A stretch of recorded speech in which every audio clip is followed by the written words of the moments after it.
and it turned into a really nice play. So now 1st and 10 in Chiefs territory at the 45-yard line. Here's Rodgers. And he is going to be taken down. And that should be the final play of this third quarter. Nate Palmer not dropping into coverage. He comes on the blitz and takes him down for a loss. Back now here on EA Sports. It's the Vikings in possession of the football, but they need some points. They're trailing here to start the fourth. And they need to work to at least get some of this yardage back after the sack. 2nd and 19. Throwing now is Rodgers. Eluding the pressure right. And he's got some space here. And he'll get it down on the play to the 37. A heck of an effort there on the scramble. Leaves him with just 3rd and a yard. Man, defensively, that hurts. They got him out of his rhythm. They had him hemmed in, but somehow he was able to tuck it away and get away for a gain. They'll try and pick it up with McCaffrey. It's a gain of just a couple there, but it's enough to get him the first. I like his focus there because he wasn't thinking about breaking that one big. All he thought about was, I need one. Let's go get that. Ended up picking up 2.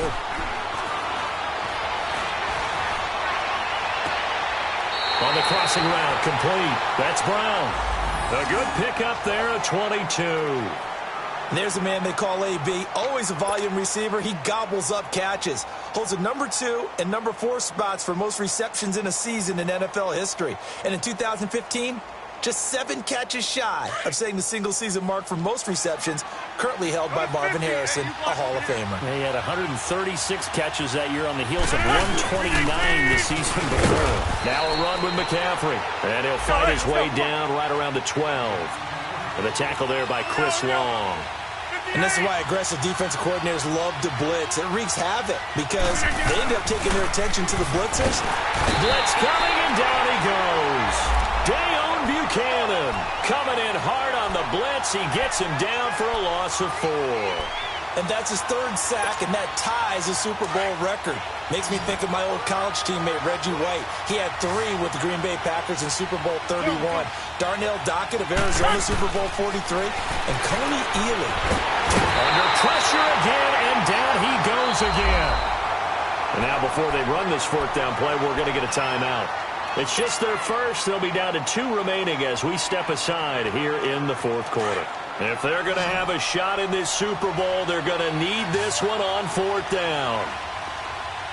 Hey, check 26. Now Rodgers got to have this one. It is caught right at the 10-yard line. And he's not able to get away. He is stopped well short of a first down. So that's the 2nd time this game they've given it up on 4th down. They're now 1 for 3 on 4th down conversion tries. But they must feel good about what they're doing, right? They continue to go for it on 4th down. Give the defense a lot of credit, though. They've stopped them 2 out of 3 times. Usually you have 4th down plays that you have dialed up and ready to go and you think are going to be successful. Not so far in this game.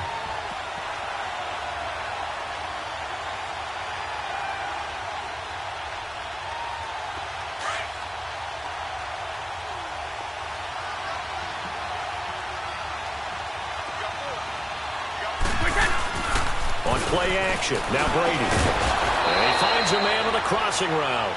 And they'll bring him down here right around the 17-yard line. And they'll get 9 there as that sets him up better for 3rd down.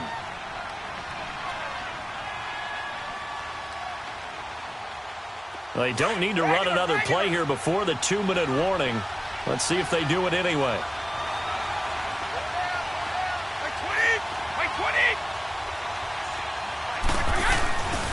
On 3rd down, here's McCoy. And he will have a first down at about the 21-yard line. Time for a break. We're back to perhaps crown a champion after this.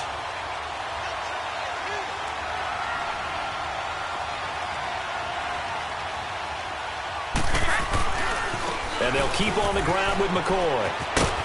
And he'll get this up over the 25 to the 26. Whistles now and a timeout. So defensively, they burn it here with 1:51 left. Gold 50.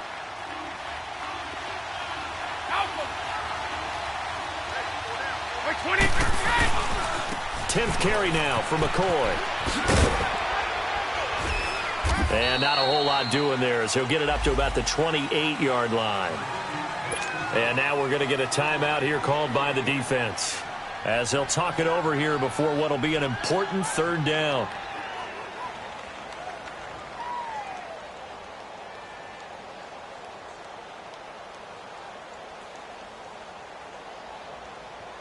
All right, here we go. Keep it, boys. To throw is Brady. And this is going to be incomplete. Not only was the call spot on, how about the execution of that defense right there? Zone was absolutely locked up tight. He was trying to force it in there on third down. But if there's a time to force it, he felt like he needed to make a play, right? Yeah, exactly right. Third down, you got to try and find something. There's nothing available there for him.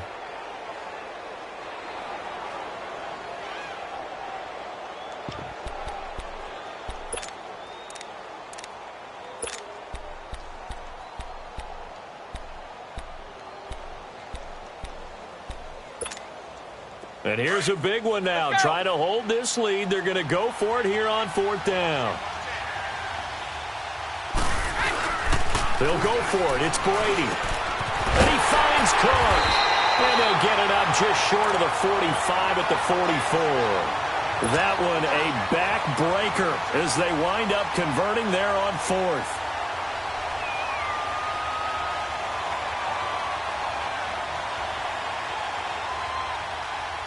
Brady now perfect since the second half started. 7 of 7. It's 1st and 10.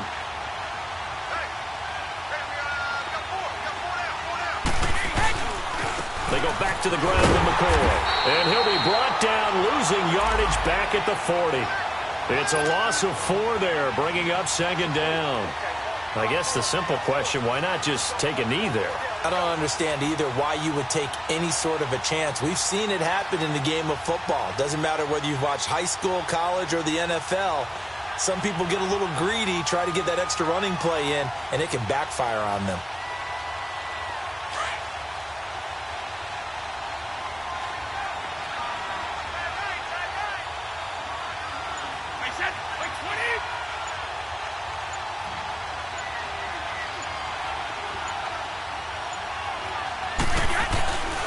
Again, it's McCoy. And this play will be blown up. He'll lose yardage back at the 38. It's a loss of 2, now 3rd down. Charles, why didn't they just take the knee there? You're asking the question that I'm asking as well, because we've seen a lot of football where coaches decide maybe they get a little greedy.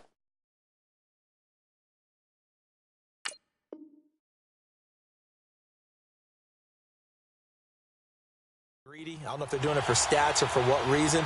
We've seen it happen in college. And how about in the NFL? The miracle of the Meadowlands. All they had to do was take a knee and the game was over. The Giants ran it one more time. Ball popped free. Philadelphia picks it up and wins the game. What year was that? 1978. I think it was in November.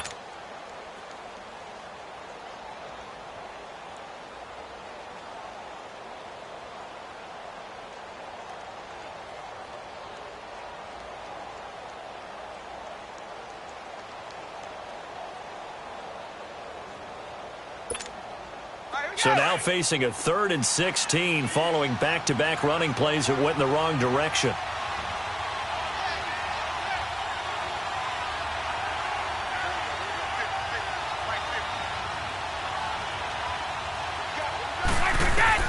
Brady to throw. Going deep for Kenny Britt. And it's incomplete. They're still throwing to the very end. But now this game is over. And the Kansas City Chiefs are the Super Bowl champions. And when this moment comes, I think you look back at all the blood, sweat, and tears, the offseason, the workouts, training camp, week 1, 2, 3, all building up now to say you're a Super Bowl champion. It's worth it. It certainly is, and rarely do we have a team that hoists the Lombardi Trophy that didn't have their share of bumps along the way, didn't have to face some adversity in the journey, and now they get to just enjoy it and revel in it. And all off season, they'll be signing their autographs with Super Bowl champion underneath it.